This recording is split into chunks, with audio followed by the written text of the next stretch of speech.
إنك حميد مجيد.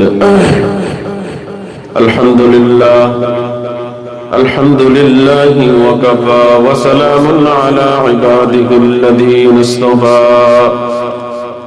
أما بعد فأعوذ بالله من الشيطان الرجيم.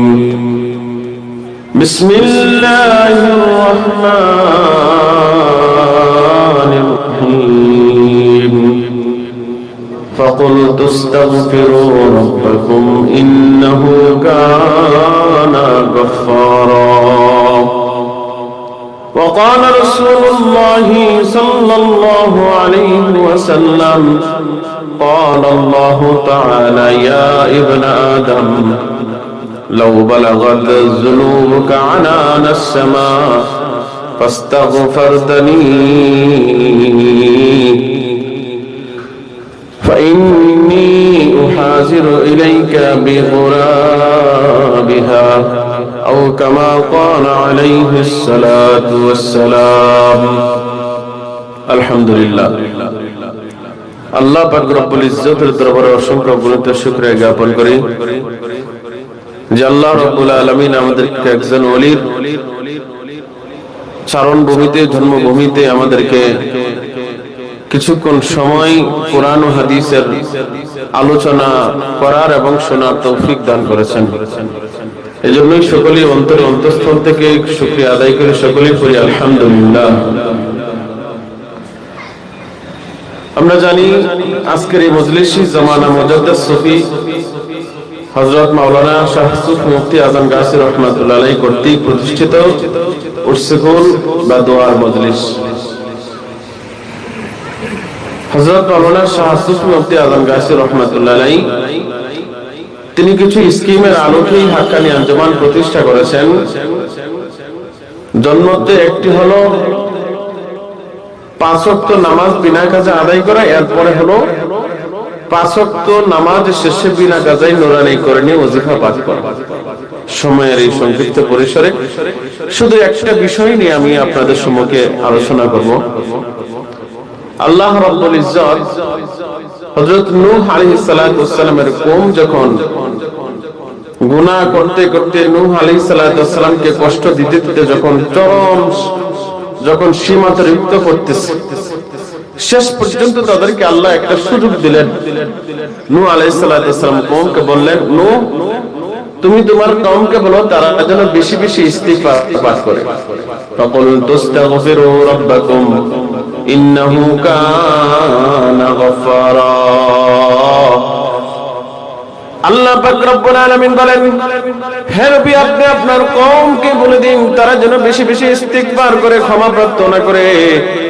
যদি তারা বেশি বেশি ইস্তিগফার ক্ষমা প্রার্থনা করে তাহলে আমি আল্লাহ তাদেরকে সমস্ত গুনাহ খাতাগুলো আমি maaf করে দিব। এর পরিপ্রেক্ষিতে তিরমিজি শরীফের একটি হাদিস, আল্লাহর হাবিব সাল্লাল্লাহু আলাইহি ওয়াসাল্লাম হাদিসে কুদসি, আল্লাহর হাবিব সাল্লাল্লাহু আলাইহি ওয়াসাল্লাম হাদিসের মধ্যে ইরশাদ করেন, আল্লাহ পাক রব্বুল আলামিন বলতেছেন, ইয়া ইবনে আদম ইন্নাকা মা রাজাউতানি ওয়া দাআউতানি, যে হে বনি আদম। হাদিসটির বাংলা অর্থ হলো এরকম যে হে বনি আদম তুমি যতক্ষণ পর্যন্ত আমাকে আমার প্রতি তুমি আশা পোষণ রাখবে এবং আমাকে ডাকবে ততক্ষণ পর্যন্ত আমি তোমাকে ক্ষমা করতে থাকবো। সুবহানাল্লাহ পড়তেন। তুমি যতক্ষণ পর্যন্ত আমাকে ডাকতে থাকবে এবং আমার প্রতি তুমি আশা পোষণ রাখবে, এজন্য নিরাশ পাওয়া যাবে না। লা তাকনাতু মির রাহমাতিল্লাহ, তোমরা আল্লাহর রহমত হতে আল্লাহর মাগফিরাত হতে নিরাশ হয়ো না। কারণ আল্লাহ বলছেন তুমি যত বড় গুনাহগার হয়ে থাকো, যেমন এই যে ইস্তিগফার, আমার সুফি আজম গাজী রহমাতুল্লাহ 5 ওয়াক্ত নামাজের পরে ইস্তিগফার কত বড় একটা যে আমল, নিয়মিত ইস্তিগফার আমল করার যে কত ফজিলত। যেমন এই হাদিসের মধ্যে আল্লাহ বলতেছেন যে হে বনি আদম তোমার গুনাহ যদি লাউ বালাগাত যুনুবুকা আনানাস সামা, তোমার গুনাহ যদি আসমান সমপরিমাণ হয়ে যায়, জমিন থেকে নিয়ে একদম কোন পর্যন্ত, আসমান পর্যন্ত তোমার গুনাহ পৌঁছে যায়, সুম্মা আতাইতানি ওয়াস্তাগফারতানি, অতঃপর তুমি আমার কাছে আসছো। তুমি আমার কাছে আসছো এবং আমার কাছে ক্ষমা প্রার্থনা করছো, আল্লাহর জবানের কথা। হাদিসে কুদসি মানে কি? আল্লাহর জবানের কথা। অতঃপর তুমি আমার কাছে আসছো, হোক তুমি তোমার জিন্দেগীর শেষ সময় মাত্র 1 ঘন্টা বাকি থাকতে তুমি আমার কাছে আইসা ইস্তিগফার পাঠ করছো। আল্লাহ তো এত গাফফার, ইন্নাহু কানা গাফফার। আল্লাহ বলছেন এত উদ্যত আচরণ করার পর নূহ আলাইহিস সালাতু ওয়াস সালামের প্রতি এত অত্যাচার স্টিম রোলার চালানোর পরেও নূহ আলাইহিস সালাতু ওয়াস সালামের কওমকে বলতেছেন, নূহ তুমি তোমার কওমকে শেষ পর্যন্ত একটা সুযোগ দাও, যদি তারা আমার কাছে ক্ষমা প্রার্থনা করে, এই যে এত দুষ্টুমি করেছে, এই যে আপনার প্রতি এত অসৎ আচরণ করেছে, আপনাকে জুলুম করেছে, যদি তারা ইস্তিগফার করে আমার কাছে যদি তারা ক্ষমা চায়, তাহলে আমি আল্লাহ আমার পরিচয় দিতেছি, ইন্নাহু কানা গাফফারা, আমি আল্লাহ ক্ষমাশীল হয়ে তাদের গুনাহ মাফ করে দেব। ঠিক তদ্রুপভাবে হাদিসে নবী সাল্লাল্লাহু আলাইহি ওয়াসাল্লাম বলতেছেন, হে বনি আদম, তোমার গুনাহ যদি আসমান সমপরিমাণ হয়ে যায়, অতঃপর যদি তুমি আমার কাছে আসো, আল্লাহ বলতেছেন আমার কাছে আসো এবং আমার কাছে তুমি ক্ষমা প্রার্থনা করো, ইস্তিগফার পাঠ করো, আল্লাহ বলেন আমি তোমার গুনাহ ক্ষমা করে দেব, ওয়ালা উবালি, এবং আমি আল্লাহ কাউকে পরোয়া করার দরকার নেই। আছে আমাকে যদি আমাকে যদি আমি এত গুনাহ করছি, আপনি এত গুনাহ করছেন, আমরা এত গুনাহ করছি, আল্লাহ যদি ক্ষমা করে দেয়, কারো কি কোনো প্রশ্ন থাকতে পারে? আল্লাহ যদি ক্ষমা করে দেয়, আবার বলতেছেন, হে বনি আদম, তোমার গুনাহ যদি জমিন পরিমাণ বিস্তৃত সমপরিমাণ হয়ে যায়, গোটা জমিন সমপরিমাণ যদি তোমার গুনাহ হয়ে যায়, লাউ বালাগাত যুনুবুকা বিকুরাবিল আরদি, যদি তোমার গুনাহ যদি জমিনের বিস্তৃত সমপরিমাণ গুনাহ হয়ে যায়, অতঃপর যদি তুমি আমার কাছে আসছো এবং ইস্তিগফার পাঠ করছো, জমিন সমপরিমাণ ক্ষমা আমি তোমার নিকট নিয়ে উপস্থিত হয়ে যাও। তবে শর্ত হলো একটা, যে ওয়ালাম ইউশরিকনি, যদি তুমি আমার সাথে শিরক না করে থাকো, যদি আমার সাথে তুমি কাউকে অংশীদারিত্ব না করে থাকো, তাহলে আমি আল্লাহ তোমার কাছে সেই পরিমাণ ক্ষমা নিয়ে যদি ইস্তিগফার পাঠ করো, আমি সেই পরিমাণ ক্ষমা নিয়ে আমি তোমার কাছে উপস্থিত হয়ে যাব। ঘটনার দলিল আল্লাহর হাবিব সাল্লাল্লাহু আলাইহি ওয়াসাল্লামের জামানায় হযরত ওমর ফারুক রাদিয়াল্লাহু তাআলা আনহু, তিনি একদিন রাসূলের দরবারে যাচ্ছেন, যাওয়ার সময় একটা যুবক দেখতেছে কান্না করতেছে। ওমর ফারুক রাদিয়াল্লাহু তাআলা আনহু যুবকের কান্না দেখে তিনার চোখে কান্না চলে আসলো। যুবককে জিজ্ঞাসা করতেছেন, ও যুবক, তুমি কেন কান্না করতেছো? যুবক বলল, হে ওমর, আমি এমন একটা গুনাহ করেছি যে গুনাহ থেকে হয়তো আমি আর কোনোদিন ক্ষমা পাবো না। তিনি বললেন, তুমি কি গুনাহ করেছো? যুবক বললেন, আমি মদিনায় নিয়মিত কাফন চুরি করি, কিন্তু গত রাত্রে আমি এমন একটা কবরে ঢুকেছি, যে কবরে গিয়ে দেখি একজন সুন্দরী পরমা কবরের ভিতরে দাফনকৃত অবস্থা রয়েছে। যখন আমি তাকে দেখলাম, আমি আমার যৌন চাহিদা আমি সেটাকে নিবৃত রাখতে পারি নাই, আমি তার সাথে গুনাহে লিপ্ত হয়ে যাই, অর্থাৎ আমি তার সাথে জিনার মধ্যে লিপ্ত হয়ে যাই। যুবক ওমর ফারুক রাদিয়াল্লাহু তাআলা আনহু বললেন, চলো তুমি আমার সাথে নবীর দরবারে চলো। ওই যুবক যখন নবীর কাছে গেলেন, ওমর ফারুক রাদিয়াল্লাহু তাআলা আনহু বললেন, আপনি আল্লাহর হাবিবের কাছে আপনার গুনাহর কথা আপনি বর্ণনা করেন, তিনি হয়তোবা কোনো একটা পথ বাতলিয়ে দিবেন। আল্লাহর হাবিব সাল্লাল্লাহু আলাইহি ওয়াসাল্লামের কাছে যুবক যখন তার গুনাহর কথা বলল, গুনাহর কথা বলার পর আল্লাহর হাবিব সাল্লাল্লাহু আলাইহি ওয়াসাল্লাম ওই যুবক থেকে মুখ ফিরিয়ে নেয় এবং বললেন, তুমি কত বড় গুনাহ করেছো। হয় এই ঘটনার বিবরণ দেওয়ার পর ওই যুবক যখন আল্লাহর হাবিব যখন তার থেকে মুখ ফিরিয়ে নিছেন, যুবক পাহাড়ের ভিতরে চলে গেছে দৌড়ে। পাহাড়ে গিয়া যুবক আল্লাহর কাছে এই বাক্যগুলা ক্ষমা প্রার্থনা করতেছিল, আল্লাহুম্মা আনতা রাব্বি লা ইলাহা ইল্লা আনতা খালাকতানি ওয়া আনা আবুদুকা ওয়া আনা আলা আহদিকা ওয়া ওয়া'দিকা মাস্তাতা'তু আউযু বিকা মিন শাররি মা সানা'তু আবু'ু লাকা বিনি'মাতিকা আলাইয়া ওয়া আবু'ু বিযামবি ফাগফিরলি ফাইন্নাহু লা ইয়াগফিরুয যুনুবা ইল্লা আনতা। আল্লাহর কাছে এই বাক্যগুলা পরে ক্ষমা প্রার্থনা করতেছিল, যেটাকে বলা হয় সাইয়্যিদুল ইস্তিগফার। তিনি ইস্তিগফার পাঠ করতেছেন, এরকম ইস্তিগফার পাঠ করতেছেন। ইস্তিগফার পাঠ করার পর 40 দিন পর্যন্ত ইস্তিগফার পাঠ করেছে। 40 দিন পর্যন্ত ইস্তিগফার পাঠ করার পর আল্লাহর হাবিবের কাছে জিবরাইল আমিনকে আল্লাহ পাক রব্বুল আলামিন পাঠিয়ে দিলেন।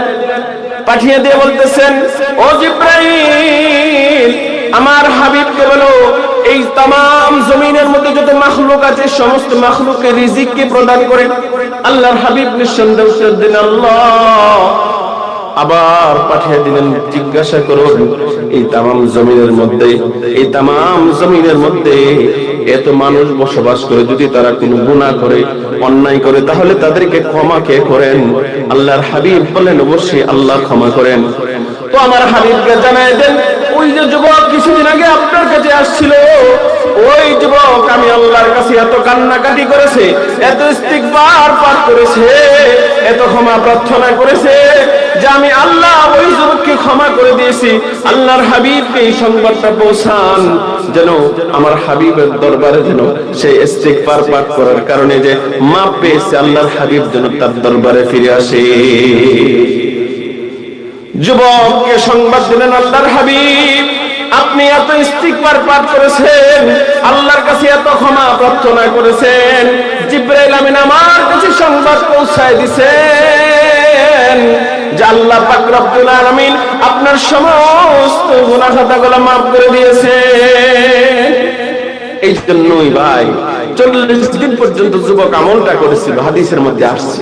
ঠিক তদ্রুপভাবে আমাদের ওজিফা কার্ডের মধ্যে কিন্তু বর্ণিত আছে, কিন্তু ওজিফা কার্ডের ভিতরে যে 40 দিন পর্যন্ত যদি আপনি আমল করেন, আমল করার পর যে ওজিফাগুলা আমল করার পর যদি কিছু স্বপ্ন দেখেন, সেই স্বপ্নটা আপনি 2 রাকাত নামাজ পড়ে আপনি আমাদের যিনি মুর্শিদ হুজুর কেবলা আছেন বর্তমান বদ্দিন সেন যখন যে দেখবেন তার কাছে বর্ণনা করবেন, তিনি যে ব্যাখ্যা প্রদান করবেন তা নিয়ে সন্তুষ্ট থাকবেন। অথবা স্বপ্নের কাছে যার কথা হাদিসের মধ্যে তাও কিন্তু আসছে, মুমিনের স্বপ্ন নবুয়তের 46 ভাগের 1 ভাগ, কোন কোন হাদিসের মধ্যে আসছে নবুয়তের 47 ভাগের 1 ভাগ। অর্থাৎ যে কেউ কাছেই স্বপ্নের ব্যাখ্যা জানতে চাইতে নাই। আপনি একটা স্বপ্ন দেখছেন, স্বপ্ন দেখলে কারো কাছে স্বপ্নের ব্যাখ্যা জানতে চাইতে না, যে কারো কাছে, কোন ওলির কাছে, কোন ওলির কাছে, আল্লাহ ওয়ালার কাছে স্বপ্নের ব্যাখ্যা জানতে চাওয়া, যার স্বপ্নের সম্পর্কে জানা আছে।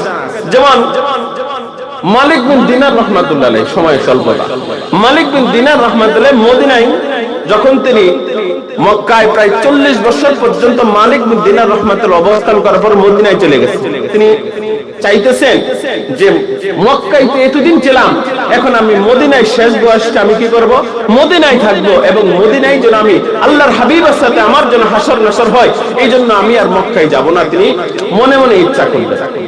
মালিক বিন দিনার রাহমাতুল্লাহ আলাইহি এই ইচ্ছা করার পর বয়স শেষ সময়ে তিনি যখন হজ্জের সময় আসলো, সকলে যখন সাদা ইহরামের কাপড় পরে যখন মক্কায় গমন করতেছেন, আল্লাহর ঘরের প্রেম তার ভিতরে এত জাগতেছে, এত জাগতেছে, তিনি আল্লাহর কাছে আবার দরখাস্ত পেশ করতেছেন, আল্লাহ আপনার ঘরের প্রেম তো আমার ভিতরে উতাল পাতাল করতেছে, আমি তো আবার ঘরে যাইতে চাই। এই হিসেবে তিনি 2 রাকাত নামাজ পড়ে তিনি ঘুমিয়ে গেলেন। 2 রাকাত নামাজ পড়ার পর ঘুমিয়ে যাওয়ার পর তিনি স্বপ্নে দেখলেন আল্লাহর হাবিব সাল্লাল্লাহু আলাইহি ওয়াসাল্লাম স্বপ্নের মধ্যে তাকে 5টা আঙ্গুল দেখায় চলে গেছেন। মালিক বিন দিনার রাহমাতুল্লাহি আলাইহি 5টা আঙ্গুল যখন দেখে চলে গেলেন, পেরেশানির মধ্যে পড়ে গেলেন।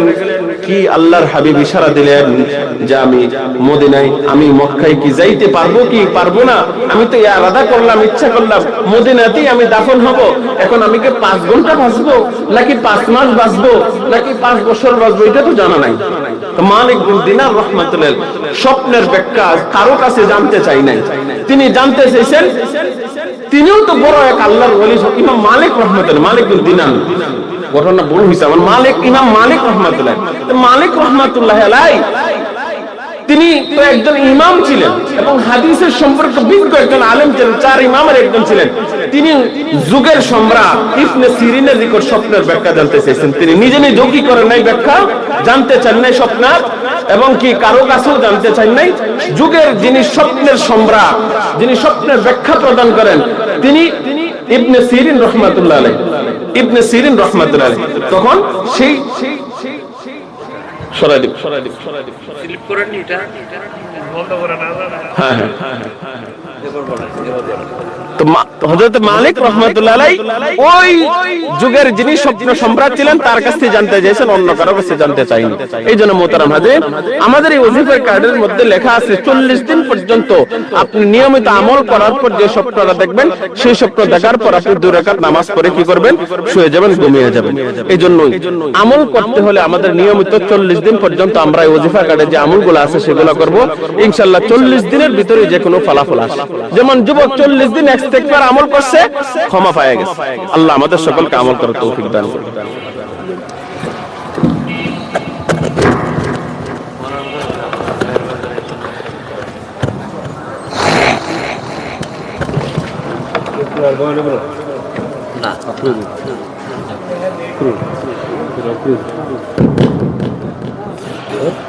আল্লাহু আকবার,